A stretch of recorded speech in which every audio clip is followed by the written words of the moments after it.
Hello, ഇതെൻ്റെ ആദ്യത്തെ voice video ആണ്. എന്തെങ്കിലും തെറ്റുകളെല്ലാം ഉണ്ടെങ്കിൽ ക്ഷമിക്കണം. ഞാനൊരു ടൈപ്പ് 1 ഡയബറ്റിക് ആണ്. എന്ന് വെച്ചാൽ കുട്ടികളിൽ കാണുന്ന ഒരു പ്രമേഹം. ഇതാണ് ഇൻസുലിൻ പമ്പ്. ഇതിലൂടെയാണ് എൻ്റെ ബോഡിയിലേക്ക് ഇൻസുലിൻ പോകുന്നത്. അപ്പോൾ എനിക്ക് സ്കൂൾ വിട്ട് വരുന്ന വഴിക്ക് ഞാൻ ഷുഗർ നോക്കിയപ്പോൾ 182 ഉണ്ട്. അപ്പോൾ 70-നും 180-നും ഇടയ്ക്കാണ് നിൽക്കാനുള്ള. അങ്ങനെ ഒരു 30 കാർബ് എടുത്തു. 30 കാർബിൽ 3.8 യൂണിറ്റ് ഇൻസുലിനാണ് പോകുന്നത്. അപ്പോൾ ഈ പമ്പിനെ കുറിച്ച് എല്ലാവർക്കും മനസ്സിലാവണമെന്നില്ല.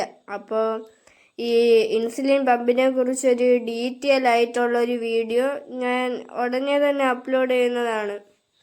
അങ്ങനെ ഞാനൊരു ബേക്കറിയിൽ കയറി സ്നാക്സ് ആയിട്ട് എന്തെങ്കിലും കഴിക്കാമെന്ന് വിചാരിച്ചു. ഇപ്പോൾ ഷുഗർ കൂടി നിൽക്കുന്നതുകൊണ്ട് എല്ലാം ഒന്നും കഴിക്കാൻ പറ്റൂല. അങ്ങനെ ഞാനൊരു ബേക്കറിയിൽ കയറി.